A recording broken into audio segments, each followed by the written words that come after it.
Here's another reason why it's important for federal directors to consider, or why I say it's necessary to have Plan4Learning and Title1Crate.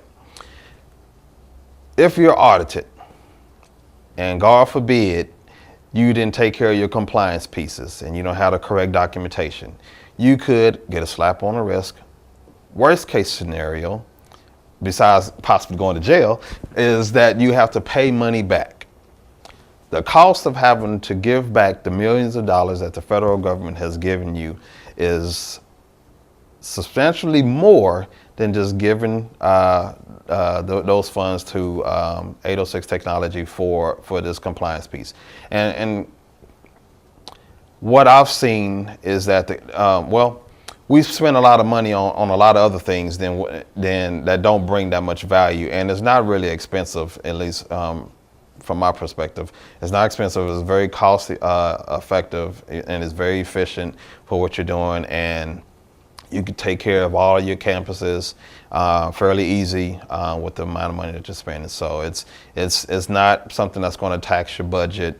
You can cut back on a couple, activities that have not brought forth any value to the district, and you can bring in 806 Technologies and their tools, and you'll definitely get your money's worth, and you'll definitely save yourself in these audits. I mean, we know right now, because we've all gone to the conferences, ACET, they gave us a warning in the 15-16 school year that TEA was going to be coming in and they were going to start doing audits. They're going to take those risk assessment levels a lot seriously. So if you're low level, medium, and high risk district, they're going to be monitoring those things. And if you're medium to high risk district, they're coming and they're going to look at your funds, they're going to look at your expenditures, and they're going to look at your documentation, they're going to look at your procedures. And if you don't have documentation, and if your documentation is not connected to your CIP and your